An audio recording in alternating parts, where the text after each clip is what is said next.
farxad iyo diilo iyo damaashaad u wanaagsan dalka Ukraine ayaa laga soo warinayaa magaalooyinka waaweyn ee ku yaala cariga dalkaasi, halka dhanka kale tiiraanyo iyo murugo walbahaar iyo jahwareer laga soo tabinayo magaalada markaasi Moscow oo caasimada dalka Ruushka. Arrintan ayaa waxa ay sababtay kadib markii jabhad hubeysan weliba markaasi aad u hubeysan ee ka soo shacbaxday magaalada St. Petersburg la yiraahdo ee ku taala dalka Ruushka. Jabhadan ayaa waxa ay ku wajahan tahay magaalada caasimada ee Moscow, waxa ay doonaysaa in ay la wareegto Kremlinka, isla markaana waxa ay doonaysaa in ay toogasho ku dhameyso mas'uuliyiinta waaweyn ee ku sugan halkaasi.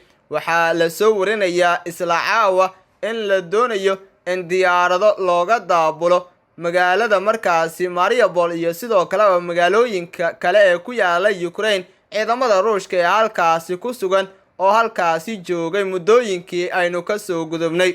Sidoo kale waxaa la doonayaa oo ciidamada Ruushka ay qorsheynayaan in markaasiba ciidamo qaar ay ku reebaan halkaasi si ay u sii ilaaliyaan dhufaysyada halkaasi ku yaala oo ay ka sameysteen kadib markii ay soo galeen magaalooyinka ku yaala Ukraine tan iyo markii uu bilowday dagaalka halkaasi ka holcaya bishii Febraayo 24-keedii.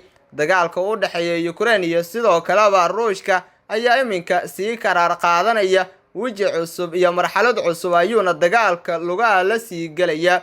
Ukraine oo taageero ka dalbanaysay dalalka reer galbeedka ayaa waxay u muuqanaysaa mid taageero ballaaran ka helaysa jabhadan lagu magacaabo Ukrainian Defense Force, taas oo laga aasaasay magaalada St. Petersburg la yiraahdo ee ku taala dalka Ruushka.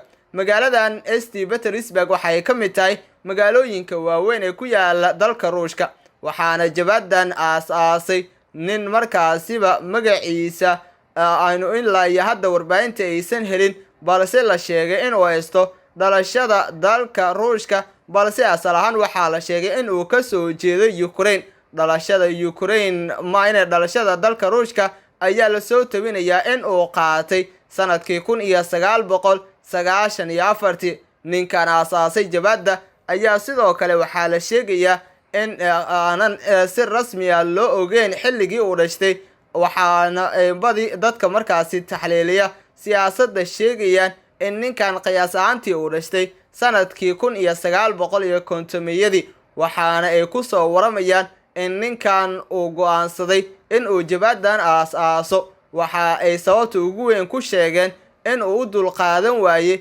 gumaadka ay Ruushka ku hayaan Ukraine oo dalku asalaan ka soo jeedo. Ciidamada Ruushka haddii laga daabulo magaalooyinka waaweyn ee ku yaala dalka Ukraine, dagaalka ayaa marxalad kale geli kara oo waxa uu noqon karaa mid markaasi ay ku itaalroodaan ama markaasiba ay markaasi ku awood sheegtaan Ukraine oo ay markaasiba kaga difaacaan dalkooda ciidamada qaar ee halkaasi lagu reebay ama saldhigyada qaar jooga.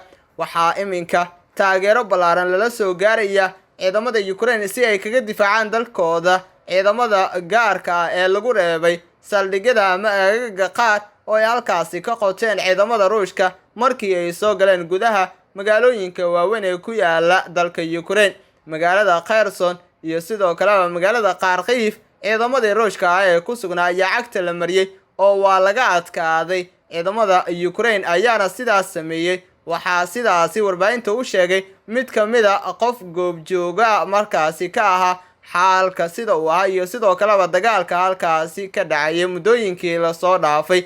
Caawa ayuu la xiriiray mid ka mid ah warbaahinada caalamiga, waxa uuna sheegay in xaalka uusan sahlanayn ciidamada Ukraine ay ku dhow yihiin in ay la wareegaan magaalooyinka waaweyn ee gacanta ugu jira ciidamada Ruushka. Ninkan ayaa waxa uu tibaaxay in ciidamada Ukraine ay quwad gelinayso ama tamar xoogan ay ku saacidayso ciidamada markaasi ama jabhada hubeysan ee ka soo shacbaxday magaalada St. Petersburg ee ku taala cariga dalka Ruushka. Dagaalka u dhaxeeya Ukraine iyo sidoo kale Ruushka ayaa muddooyinkii la soo dhaafay ama toddobaadyadii aynu ka soo gudubnay waxa uu ahaa mid bogaga hore ka saaran warbaahinada caalamka, waxayna ahaayeen kuwa si toos u darsaya xaalka dagaalkan. Waxa ay sidoo kale ahaayeen kuwa falaqeynaya oo taxliilinaya oo weliba mararka qaar sheegaya in dagaalkan uu cagta la sii geli karo dagaalkii saddexaad ee dunida, kaas oo laga cabsi qabo in markan uu ka qarxo caalamka. haddii uu qarxana waxaa la sheegayaa in ay markaasiba u dhammaatay dalalka ugu awoodda sareeya waqti xaadirkan dunida.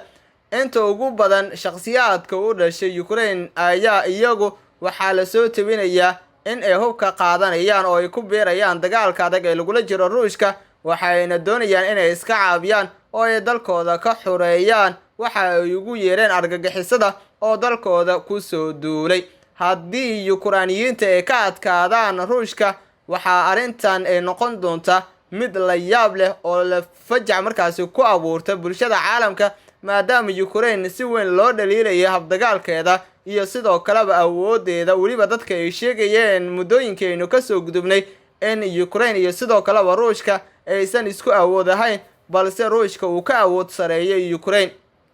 madaxweyne Vladimir Putin, madaxweynaha dalka Ruushka, ayaa isagu waxa uu sheegay inuusan dagaalka joojin doonin, balse kadib markii la shaaciyay jabhadan la magac baxday Ukrainian Defense Force, waxaa la soo warinayaa in xaalkiisa uu isbedelay, weliba uu go'aansanayo in markaan uu la fariisto madaxweyne Volodymyr Zelensky, madaxweynaha dalka Ukraine. waxa uuna doonayaa in dagaalka la soo afmeero, xaalkana loo bedelo mid wadahadal lagu dhameeyo oo wadaxaajood arrinta lagu soo afmeero, si ugu dambeyn loo joojiyo dagaalka dhiigga ku daadanaya oo weliba markaasi maalin walba ay dhibiceyso dhibic markaasi dhiiga, dadkana ay markaasi qaxayaan ayagoo waxba garabsan, oo markaasi weliba ay yihiin dad birmageeda ah oo u baahan in ay amni iyo xasilooni siyaasad helaan.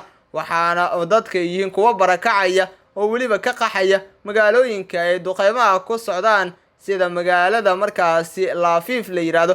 magaaladaas waxaa ku sugan ciidamada Ukraine, balse gantaalo ayaa lala dhacay, waxaana gantaaladaasi tuuray ciidamada Ruushka. halkaasna waxaa jooga oo deegaansaday dad tiradooda aad markaasi loo sheegay inay u badan tahay, kuwaas oo u qaxay ama u barakacay halkaasi si ay nolol uga raadsadaan. xaalka ayaa mid allow sahla, mar walbana waxaa dhici karta in dagaalku uu weji cusub yeesho, maadaama iminka Ukraine ay helayso shidaal cusub ama markaasiba dhiig cusub oo lagu shubay, kaas oo markaasiba kaga yimid jabhadan lagu magacaabo Ukrainian Defense Force, taas oo lagaga dhawaaqay magaalada St. Petersburg la yiraahdo oo kamid ah magaalooyinka ugu waaweyn ee ku yaala dalka Ukraine. ciidamada Ruushka iyo xulafadooda arrintan si weyn ayay u darsayaan, waxayna ka fakarayaan habkii ay kaga falcelin lahaayeen oo ay weliba arrintan kaga fiirsan lahaayeen istaraatiijiyad cusub oo dagaal oo ka culus midii hore, ayayna diyaarinayaan iyagoo hubkooda culus heegan gelinaya si ay kaga adkaadaan jabhadan falaagada ah ee ku soo wajahan magaalada caasimadda ee Ruushka ee Moscow, si ay ugu dambeyn ay u qabsato Kremlinka oo ay ku sugan yihiin mas'uuliyiinta ugu sarsareysa ee ku nool dalkaasi Ruushka, weliba ka taliya halkaasi. madaxweyne Vladimir Putin isagu dalkaasi berito iyo sidoo kaleba saa dambe ayay dadku sheegayaan inuu ka cararayo oo halkaasi uu diyaarad ka qaadanayo si uu ugu dambeyn u tago dalka uu xulafada ama saaxiibka leeyahay ee Belarus. halkaas ayuu magangelyo ka helay, waxa uuna doonayaa in uu ka badbaado dhagartan ay maleegayso kooxdan taageersan Ukraine. wixii warar ah oo daawadayaal ku soo kordha xaalka Ukraine, halkan ayaan idinkugu soo gudbi doonaa saacadba ka saacad.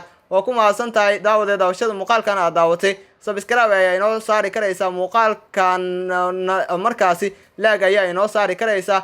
waxaa furo kartaa daawade muuqaalkan marka aad daawanayso qaybta gambaleelka, haddii aad subscribe saarato si durbadiiba ay kuu soo gaaraan muuqaalada aynu halkan ku baahino. qaybta hoose ee faalada lagu gudbiya commentiga aragtidaada inagula wadaag. markaana waxaan idin leenahay nabadgelyo intaynu barnaamijkan kiisa kale dib isugu kulmi doono.